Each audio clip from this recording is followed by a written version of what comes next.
नमस्कार दोस्तों। जनगणना के दौरान ये दो गलतियां आप बिल्कुल भी मत करना। बिल्कुल भी भूल से भी जनगणना के दौरान आप ये दो गलतियां बिल्कुल मत करना। जनगणना या हाउसिंग लिस्टिंग के दौरान, मतलब कि मकान सर्वे के दौरान, नहीं तो आपके ऊपर हजारों लाखों रुपए का जुर्माना लग सकता है और साथ ही साथ 3 साल तक की जेल भी हो सकती है। आज का ये वीडियो सभी के लिए बहुत ही ज्यादा इंपॉर्टेंट है, बहुत ही महत्वपूर्ण है सभी के लिए।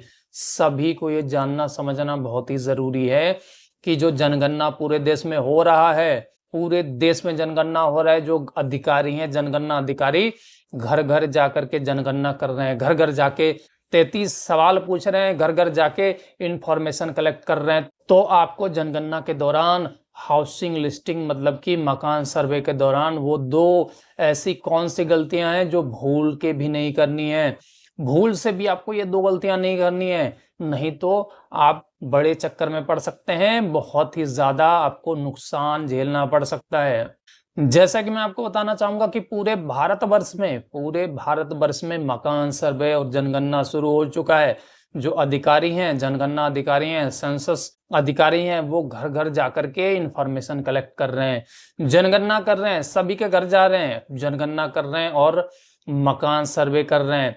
वो जो 33 सवाल है वो 33 सवाल पूछ रहे हैं। तो आपको इसके लिए पहले से ही तैयार रहना पड़ेगा, पहले से ही इसकी इंफॉर्मेशन जानकारी आपको रखनी पड़ेगी कि जनगणना के दौरान, मकान सर्वे के दौरान आपको वो दो कौन सी महत्वपूर्ण गलतियां हैं, मतलब कि दो कौन सी बड़ी गलतियां हैं जो बिल्कुल भी भूल से भी आपको नहीं करनी चाहिए। तो इसी के बारे में इस वीडियो में हम डिटेल में जानने वाले हैं, इसको समझने वाले हैं।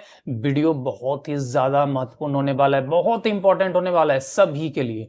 सभी को आज की डेट में जानना समझना बहुत ही जरूरी है कि आखिर इसमें आपको क्या करना चाहिए, क्या नहीं करना चाहिए जनगणना के दौरान। सो वीडियो बहुत ज्यादा इंपॉर्टेंट है। वीडियो को ज्यादा से ज्यादा लाइक करें, ज्यादा से ज्यादा लाइक करें और ज्यादा से ज्यादा लोगों में इस वीडियो को शेयर भी करें, ताकि ये जो इन्फॉर्मेशन है ज्यादा से ज्यादा लोगों तक पहुंच पाए और उनकी कुछ हेल्प हो पाए। ज्यादा से ज्यादा लाइक करें और ज्यादा से ज्यादा लोगों में इस वीडियो को शेयर करें, ताकि सबको पता चल सके कि जनगणना के दौरान कौन सी ऐसी दो गलतियां हैं जो भूल से भी नहीं करनी चाहिए, क्योंकि इसका बड़ा खामियाजा भुगतना पड़ सकता है। तो इसको जान लेना, समझ लेना पहले ही बहुत ही ज्यादा जरूरी है, क्योंकि जानकारी के अभाव में ही लोगों से गलतियां हो जाती हैं।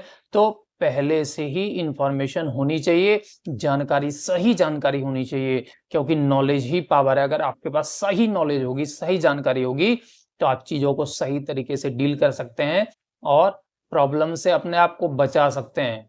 तो इसलिए ये वीडियो बहुत ही ज्यादा इंपॉर्टेंट है, बहुत इंपॉर्टेंट है। इस वीडियो को पूरा जरूर देखें, बिल्कुल भी स्किप ना करें, जरा सा भी वीडियो को स्किप ना करें, पूरा वीडियो देखें, जिससे कि पूरी इंफॉर्मेशन तभी आपको अच्छे तरीके से समझ आ पाएगी जो मैं इस वीडियो के माध्यम से बताने वाला हूं।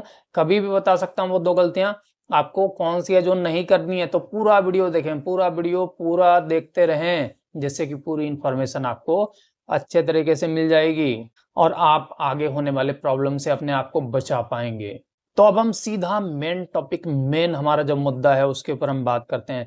तो जैसे कि मैं आपको बताना चाहूंगा कि इस बार जो जनगणना शुरू हो चुका है, जनगणना अधिकारी या तो आपके घर पे आ चुके होंगे या आने वाले होंगे। कितने ऐसे लोग हैं जिनके घर पे जनगणना अधिकारी आ चुके हैं?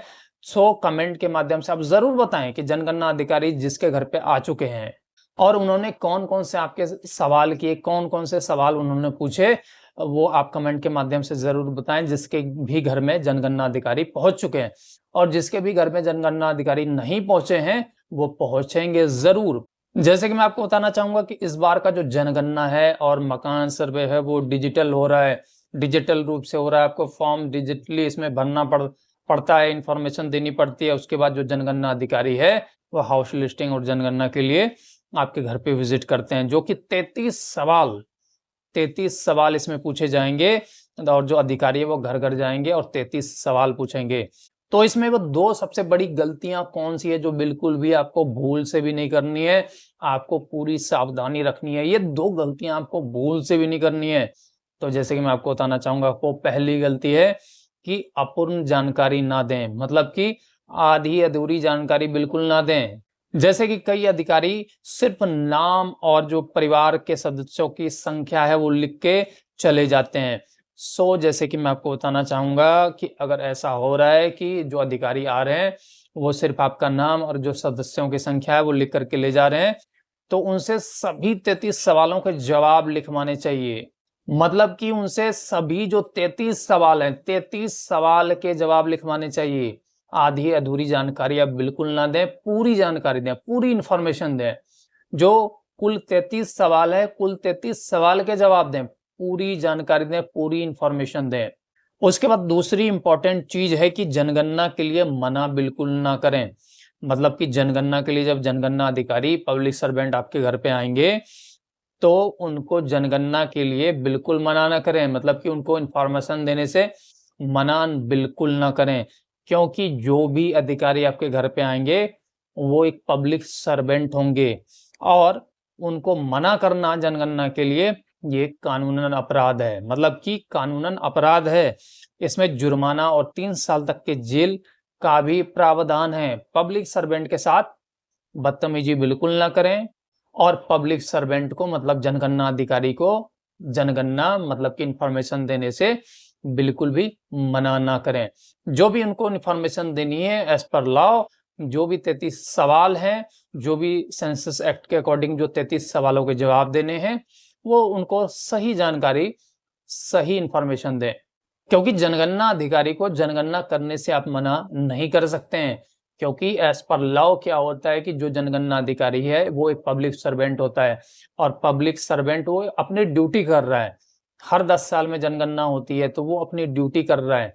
एज़ पर लॉ जो भी 33 सवाल इसमें पूछे जाने हैं जनगणना के दौरान, उनको 33 सवाल के सही जवाब दें।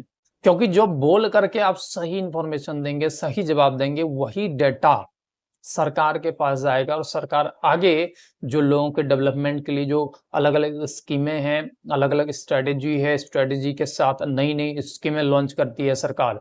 उसी के अकॉर्डिंगली अगले 10 साल तक सरकार स्कीमें लॉन्च करती है जिससे कि लोगों का डेवलपमेंट हो सके, लोगों तक फ़ायदा पहुँच सके, हर वर्ग के लोगों तक जो स्कीम है उसका लाभ पहुँच सके।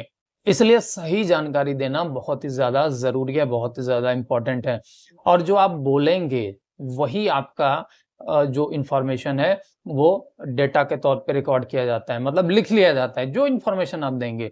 अगर आप गलत इन्फॉर्मेशन देंगे तो वो गलत इन्फॉर्मेशन लिख लेंगे, अगर आप सही इन्फॉर्मेशन देंगे तो जो जनगणना अधिकारी है वो सही इन्फॉर्मेशन लिख कर के ले जाएँगे और वही जो सरकार तक वही डेटा पहुँचता है। तो सही जानकारी देना बहुत ही ज़्यादा ज़रूरी है। तो सही इन्फॉर्मेशन दें, सही जानकारी दें।